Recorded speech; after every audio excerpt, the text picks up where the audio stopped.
qu'est-ce que c'est le conteur? Mais peut-être le conteur, c'est une conteuse.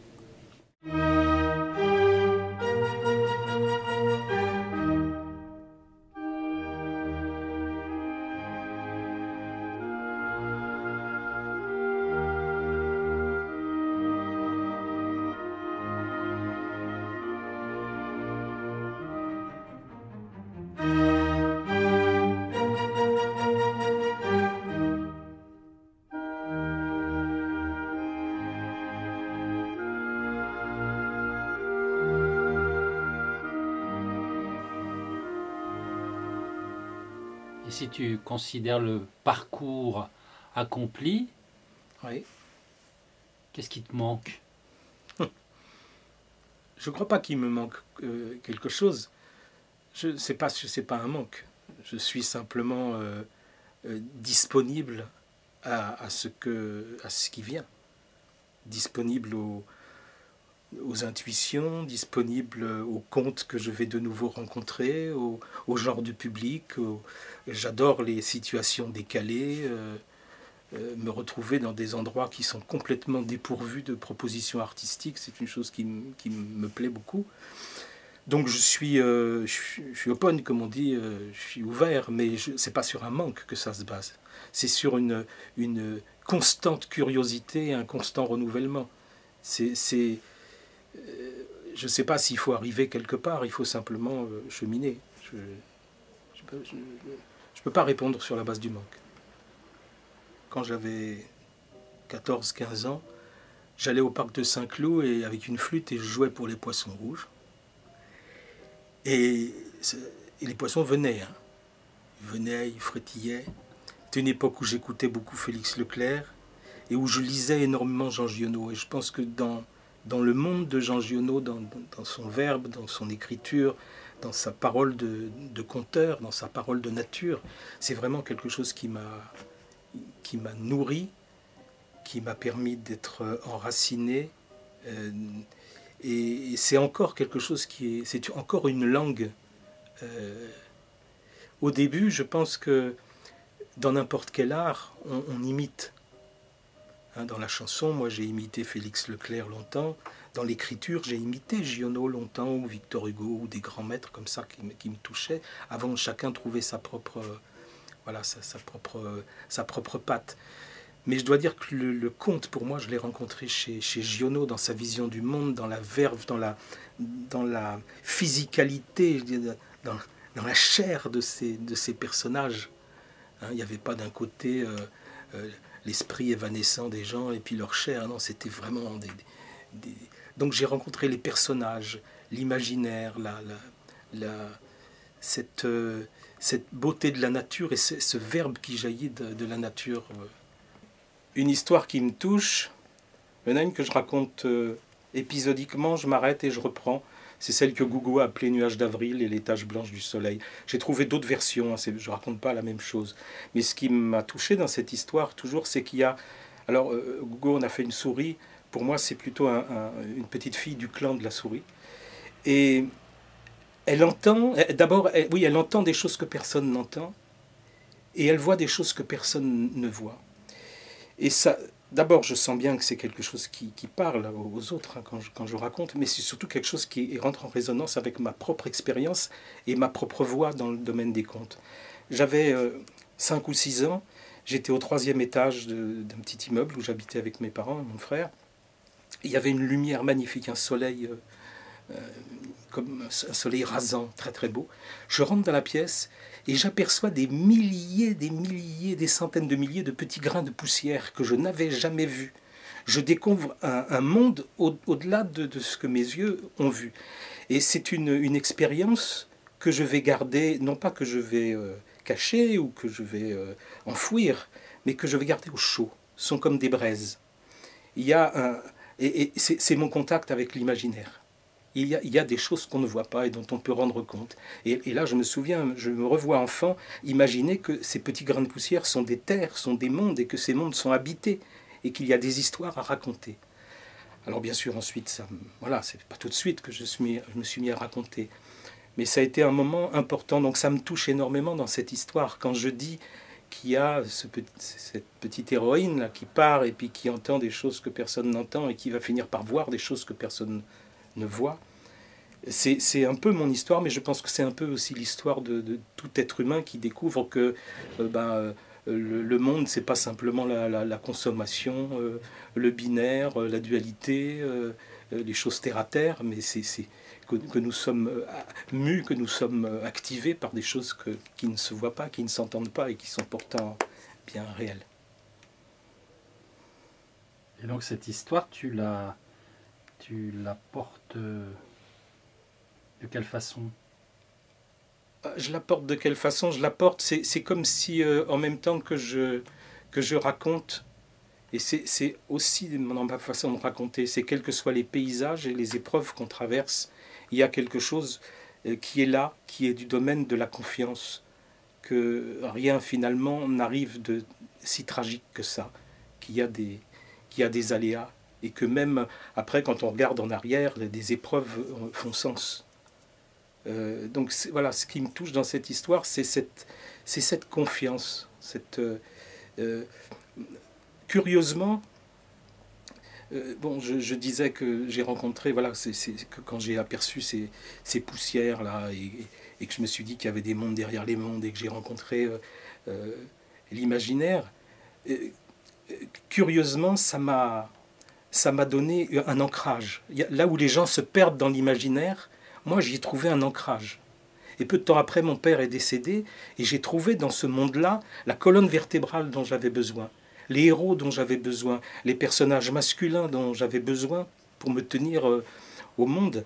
Et à l'adolescence, j'ai découvert à ce moment-là la musique, j'ai découvert la poésie, l'écriture, Giono, le conte, le mythe d'Orphée, tout ça est venu comme souffler sur les braises de ce que j'avais ressenti en rencontrant le monde de l'imaginaire.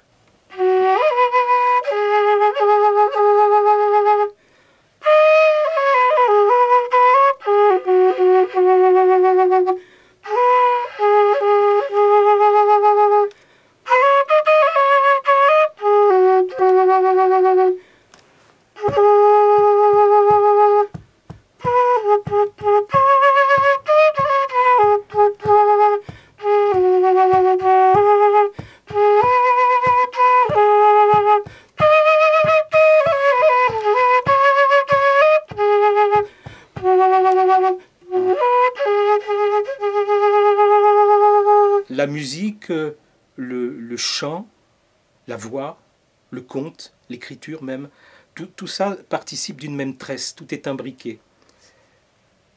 Si on me posait la question, oui, mais est-ce que tu es plutôt musicien, est-ce que tu es plutôt conteur, plutôt chanteur?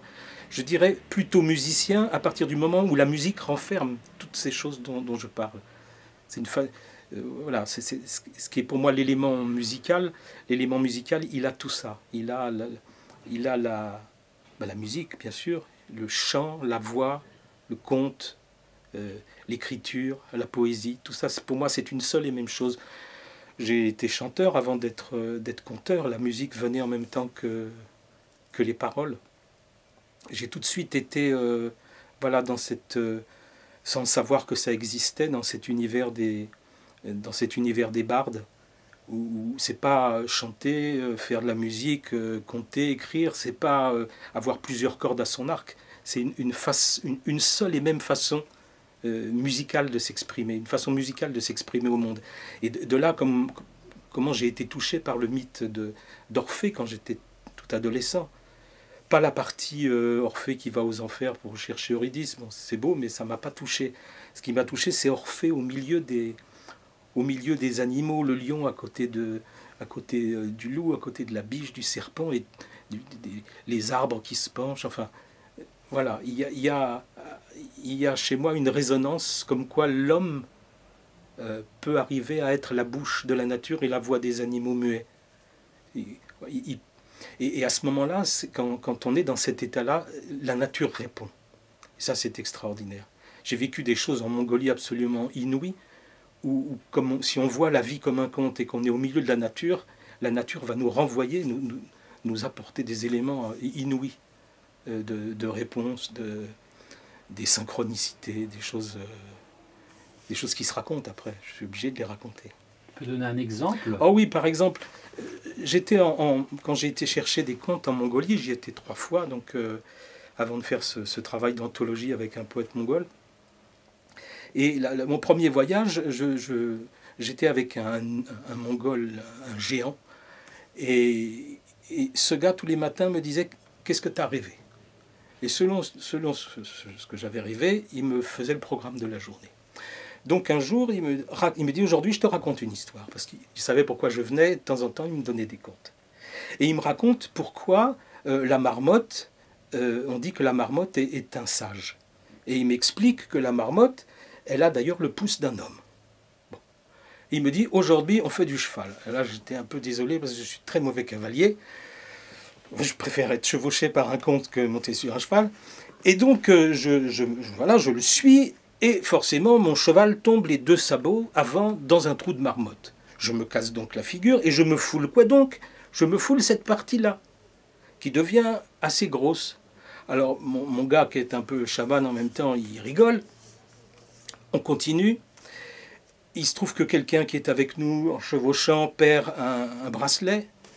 Et je dis en rigolant, il a dû tomber dans un trou de marmotte. On regarde en rigolant, on trouve le bracelet dans le trou de marmotte. Et puis un peu plus tard,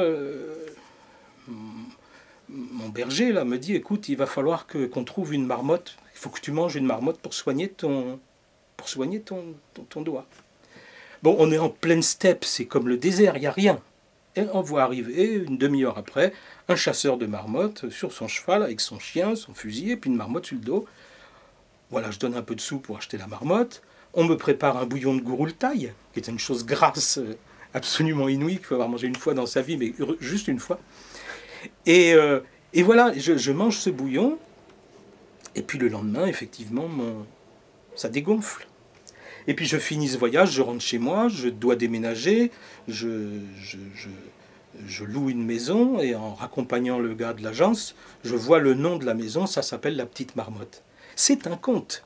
Et il m'est arrivé souvent ce genre de choses. Pas tout le temps, je paye mes impôts, je suis malade, j'ai la grippe comme tout le monde, mais il y a des moments où je suis dans cette énergie, dans ce thème, je dirais, cette musicale, du fait que la vie est un conte, la nature répond. Ça, ça galvanise énormément. Juste encore un exemple, je suis chez les Indiens Kogi, je suis donc au nord de la Colombie, en pleine forêt, et à 3000 mètres d'altitude, et puis dans un espèce d'aloès, je vois un très beau coquillage. Et je me dis, mais c'est pas possible, un coquillage, l'eau est à 3000 mètres plus bas. Et en fait, j'apprends que les Indiens Kogi offrent des coquillages à la montagne, et qu'ils offrent des pierres de la montagne à la mer pour que les choses se connaissent. Et que si les choses se connaissent, elles vivent en harmonie, elles ne se font pas la guerre. À ce moment-là, je me dois de faire un conte avec les éléments que j'ai vécus. Donc c'est vraiment une création, mais c'est une création où je suis suffisamment infusé dans la pensée de ce peuple, suffisamment infusé dans la pensée de la nature et le fait qu'elle puisse répondre, pour pouvoir ensuite créer un conte.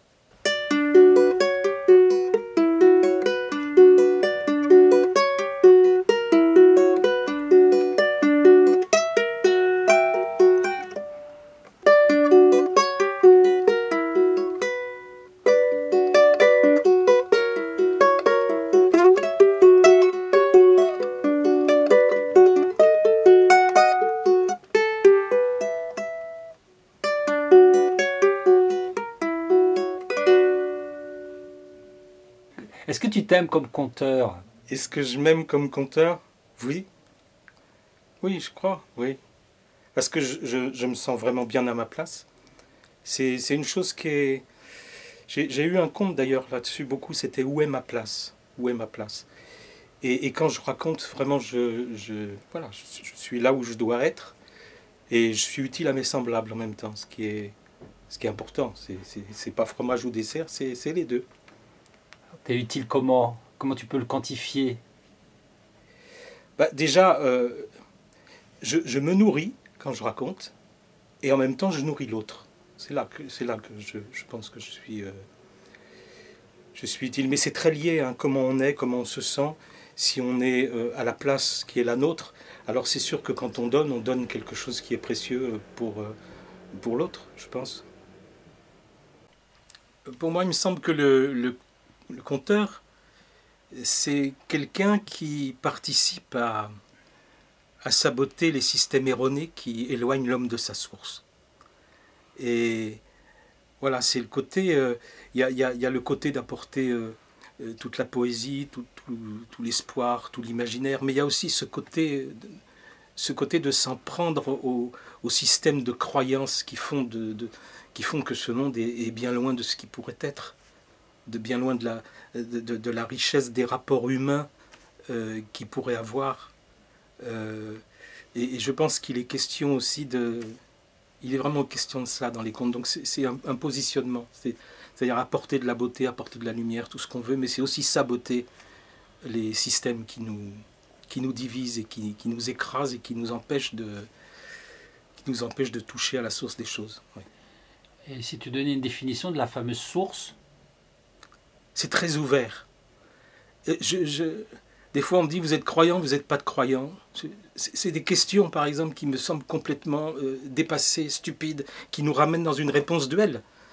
La source, pour moi, c'est la source de vie. Après, chacun y met ce qu'on veut. J'essaye dans mes contes, toujours, dans la façon dont je vais rentrer dans les histoires, de faire en sorte que, quelles que soient les croyances, ou quel que soit là où en sont les gens, ils puissent recevoir et quand même aller cueillir ce dont ils ont besoin. Je n'ai pas... Je trouve qu'il y a le véritable positionnement, c'est le positionnement de l'ouverture. Donc tu fais confiance Oui, complètement. aux gens et à toi, et au conte. C'est surtout au conte. Au conte, surtout. Parce que si je l'ai choisi, c'est qu'il m'a baratté, il m'a travaillé. Maintenant, il m'a travaillé aux endroits où moi j'avais besoin. Et puis les autres, il va les baratter, les travailler aux endroits où ils ont besoin. Si j'ai vu dans ce conte une profondeur insensée, j'ai pas besoin d'appuyer dessus en disant regardez comme c'est sage et comme c'est... Non, c'est là. C'est là, c'est à disposition. En plus, ça me traverse, donc il y a mes éléments, mes sédiments qui sont là. Donc si les gens ont envie de les cueillir, j'ai pas besoin d'insister, j'ai pas besoin de les manipuler, j'ai pas besoin de commencer un débat qui n'en est pas un. Chacun est ce qu'il est. Je ne vais pas changer les autres. Par contre, on peut changer la façon dont on se relie. Et ça, c'est dans l'ouverture que ça se fait. Alors, ça m'est déjà arrivé aussi, c'est de ressentir quelque chose d'être poreux, de ressentir une émotion difficile et de ne pas chercher à y échapper, d'improviser à ce moment-là, d'aller dans le sens de ce qui est en train de venir, mais en gardant quand même cet ancrage. Et c'est généralement des moments où on fait des trouvailles dans les contes. Un truc auquel on n'a jamais pensé. Ou alors on a raconté une histoire, et puis il s'est passé quelque chose de fort, et puis le préambule de l'histoire d'après, il est en place, il est travaillé, parce qu'on s'est laissé traverser par une émotion déstabilisante, mais qu'on l'a tout de suite, on la redonne. On la redonne d'une façon positive.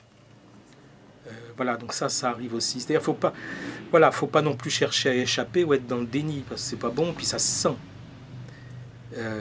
Tout ça, c'est une danse. Hein. C'est pas danser avec les loups, c'est danser avec mon conte ou danser avec les gens. Puis on peut prévoir.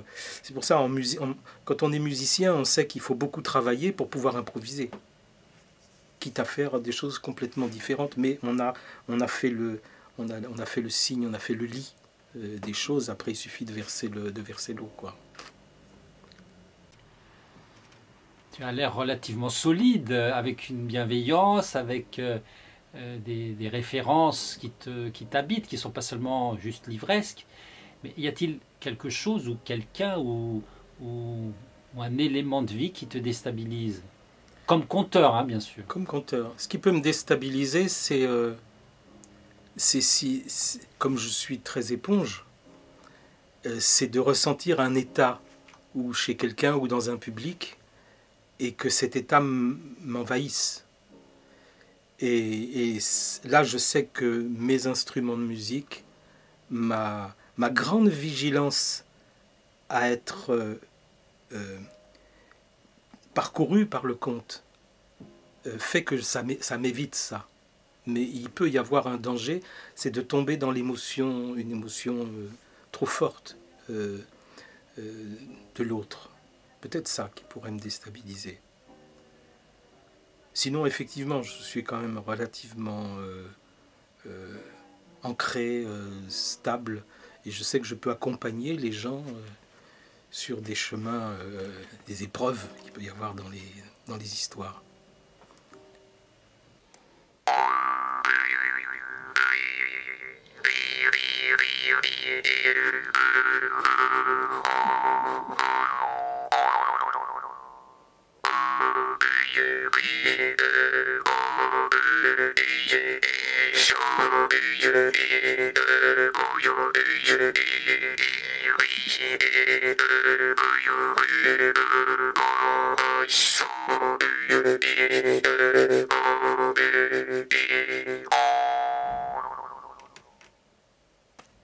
Pour moi, c'est très important comment on rentre dans les choses.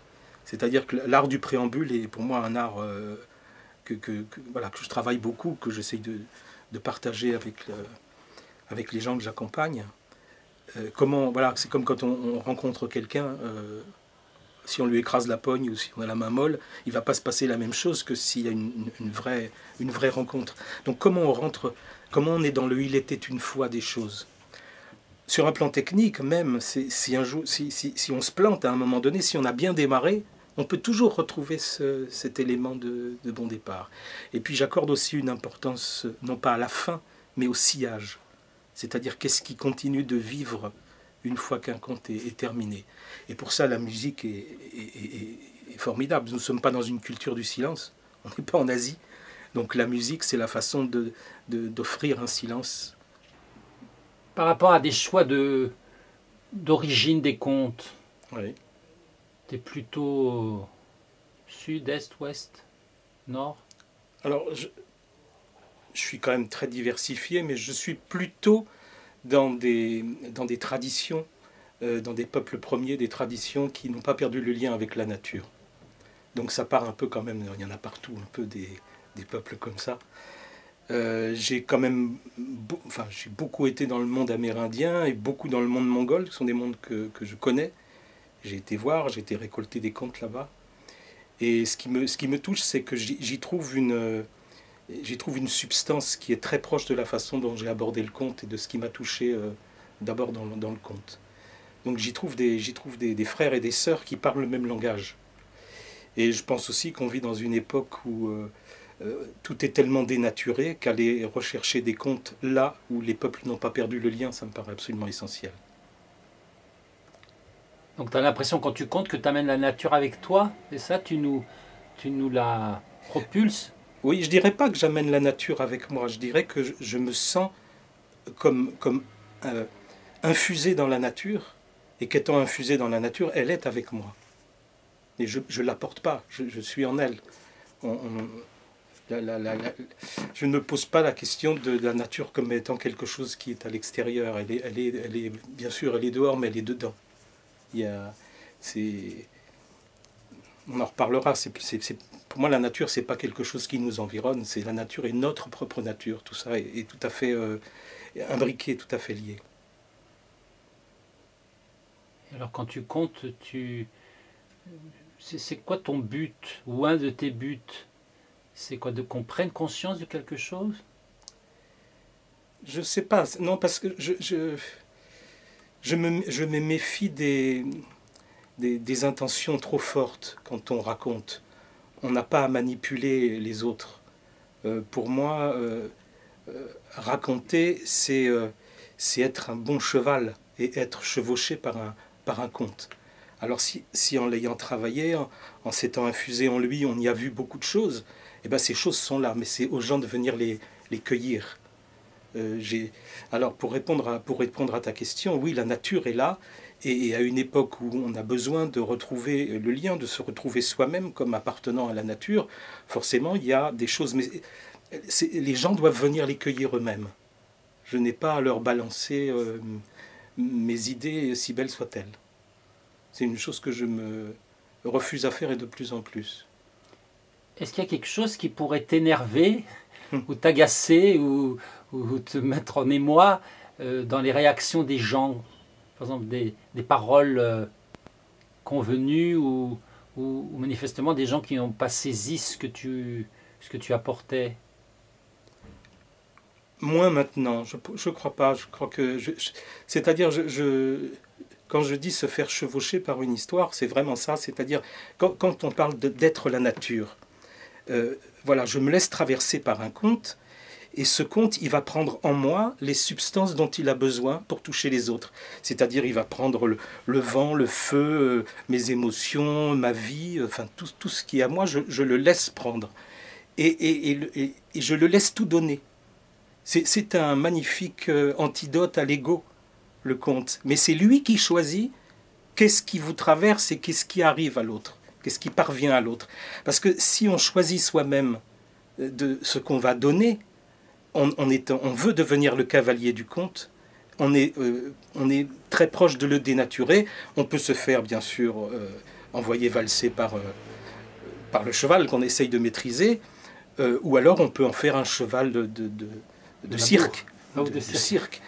Et je pense vraiment que c'est aussi ça, cette joie, cette exultation qu'il y a à raconter, c'est cette confiance totale.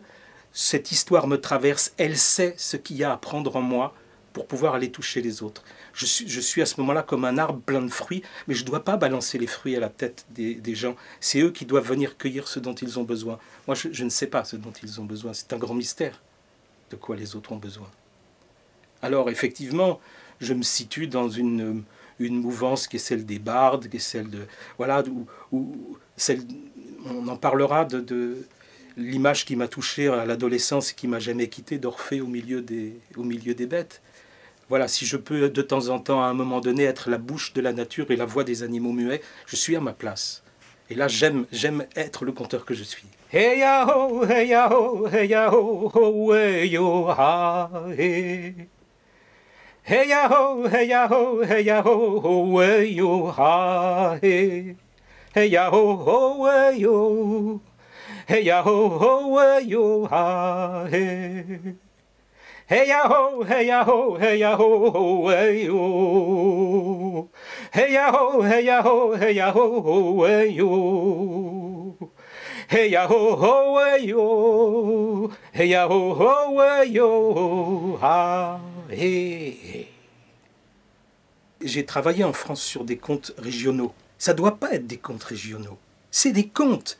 C'est-à-dire que, par exemple, je raconte un conte Berrichon ou Sologno. C'est pas un conte d'une région de France, c'est un conte. Et il doit être exotique pour celui qui le reçoit. Aussi exotique qu'un conte africain ou qu'un conte qui vient des Indiens d'Amazonie pour nous. Alors oui, effectivement, donc j'ai pu avoir... Mais avec ces peuples, comme je ne manie pas beaucoup la langue, c'est surtout par la musique et puis par la voix, par le chant que j'ai échangé avec eux. Et lorsque c'était possible, quand il y avait des traducteurs, alors j'ai parlé de ce que je faisais. J'ai pu récolter différentes versions de contes. Pour les synchronicités, je me retrouve en pleine steppe et je veux aller voir des sources où est apparu un cerf et qui connaissait les eaux magiques. Bon. Je demande, et un gars qui me dit, je sais où c'est. Et donc il m'emmène. Il m'emmène à l'endroit. Je cherche la pierre de la jeune fille, la jeune fille qui est devenue pierre. Une chose qu'on retrouve aussi, une thématique qu'on retrouve aussi dans les contes de nos régions, où un garçon est parti à la guerre, la fille l'attend, elle devient une pierre. Bon, c'est aussi une thématique mongole. On m'emmène jusqu'à la pierre. Et là, je m'assois, et il y a 2 chevaux qui arrivent et qui s'unissent devant moi. C'est là quand la nature répond. Et donc après, quand je vais venir raconter ici, pour les gens d'ici, je vais venir, mais plein de la steppe, plein de tous ces événements qui ont été... J'ai la chance de pouvoir aller collecter, j'ai eu la chance de pouvoir collecter des contes, chose qui ne se fait pas beaucoup dans nos pays depuis longtemps, depuis le 19e, fin 19e. Ce qui va faire que c'est plus un conte Berrichon ou un conte Solonio, même si ça l'est encore, c'est de rentrer dans une dimension universelle. Hein, par exemple, c'est un vieil abbé qui sent la mort venir et qui enlève sa bure et qui va mourir dans un arbre. C'est des thématiques qu'on retrouve dans plein de pays. Et c'est donc cette thématique de l'homme et de l'arbre, elle va bien sûr prendre les couleurs de la Sologne et du Berry pour pouvoir se déployer. Mais de même que n'importe quel conte, il va prendre ma propre substance et puis il va se donner au monde. C'est-à-dire qu'il va passer par une région comme il passe par le conteur ou la conteuse. Mais ce qui m'intéresse dans un conte, qu'il soit un conte local, du cru, que je connais, ou un conte qui vient à l'autre bout du monde, c'est son universalité. Mais on rentre dans l'universalité par une porte bien spéciale. C'est pas une bouillie. C'est pas une bouillie. On peut pas. Moi, c'est une chose qui m'énerve de voir des contes qui sont complètement décontextualisés. Hein. Quand on travaille une histoire, il faut qu'elle nous travaille. Alors, c'est quoi les arbres qui poussent dans la région? Comment ça s'appelle les maisons? Comment y pensent les gens? Tout ça, c'est extrêmement important. Même si c'est universel, et puis il y a un conte du Guatemala qui dit ça, et puis qu'on le retrouve chez les aborigènes, on ne va pas rentrer dans l'histoire de la même façon. Il va falloir respecter les portes. Et en même temps, c'est un voyage. C'est comme en musique. J'adore la world music où on entend un Africain qui joue africain et puis un autre musicien qui... Mais les musiques se rencontrent et ça ne devient pas une espèce de bouillie sans lieu pour naître.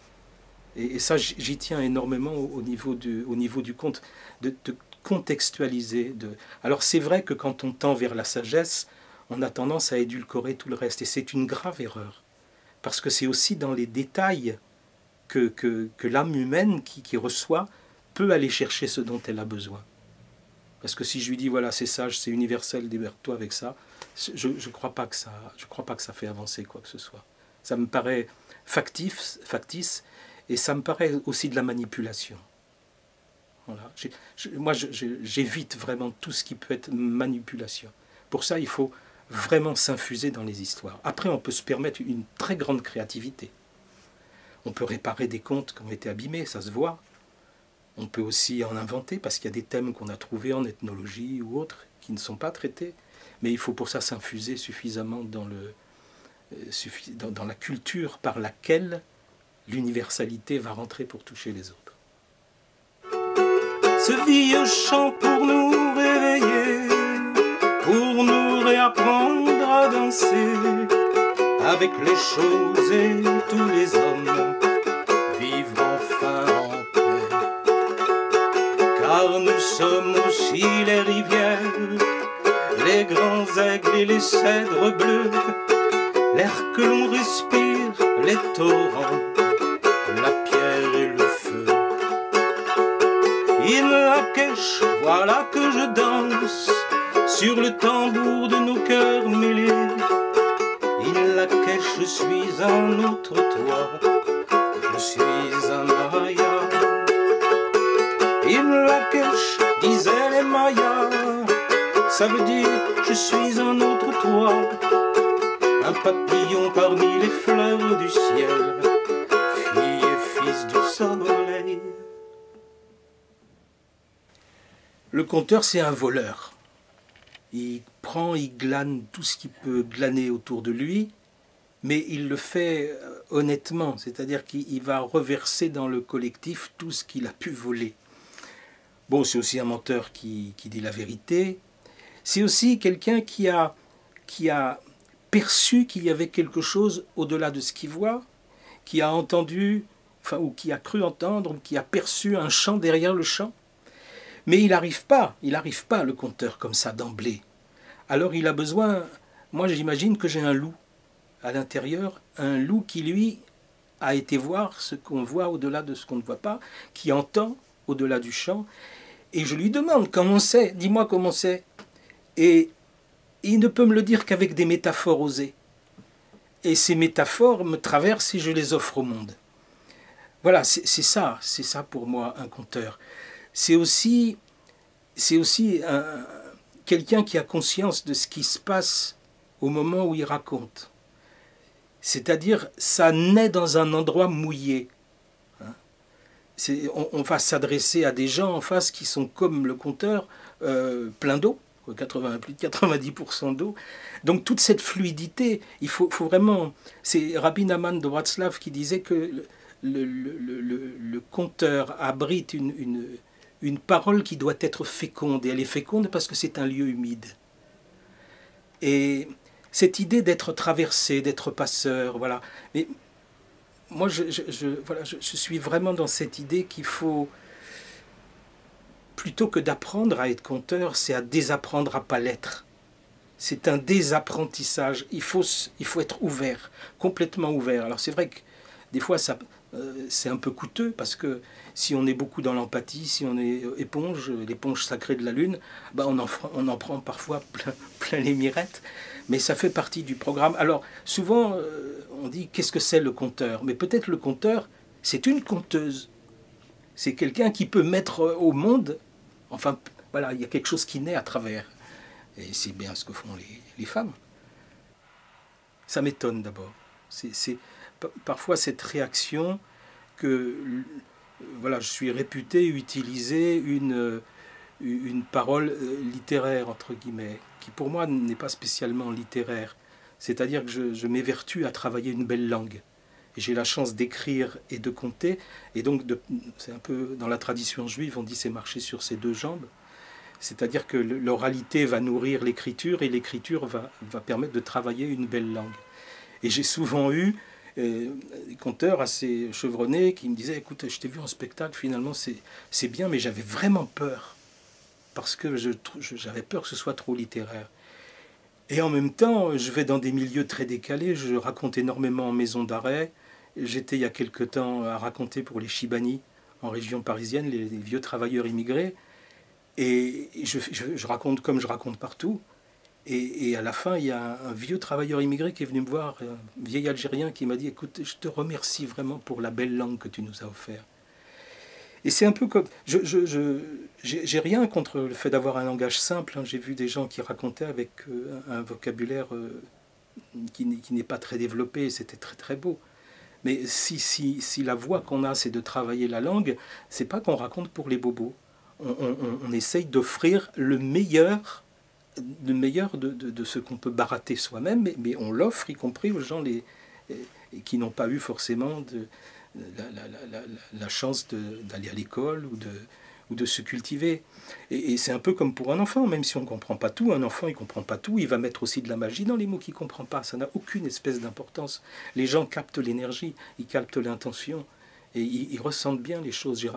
Ça m'arrive souvent de raconter, j'ai fait un spectacle, une fois il y avait 48 nationalités. Il y avait peu de gens qui comprenaient tout et les gens étaient nourris. C'est aussi ça qui me fait dire que une musique, mais une musique qui englobe une parole tressée avec la voix, avec la belle langue, ça peut toucher tout le monde. C'est un peu comme dans un organisme, quand il y a besoin qu'il y ait un certain nombre de cellules qui viennent pour irriguer, pour travailler dans un endroit. Le collectif a dû avoir besoin parce que la société commençait à être figée, manquait d'imaginaire et partait dans des directions scabreuses. Alors il y a un certain nombre de cellules qui sont des conteurs qui sont revenus à la rescousse. Alors effectivement, il y a eu des choses plus institutionnelles, plus organisées. Moi, pour ma part, j'ai fait partie du renouveau du conte sans savoir qu'il existait. J'étais dans mon coin, je faisais la même chose au même moment que les gens s'organisaient. Voilà, de là à dire qu'on est pionnier ou pas, c'est la vie qui est pionnière du conte et elle appelle à elle ce dont elle a besoin. Et on a été un certain nombre, conscients ou pas conscients, à répondre présent et à répondre à ce besoin de l'organisme humain d'être régénéré par les histoires.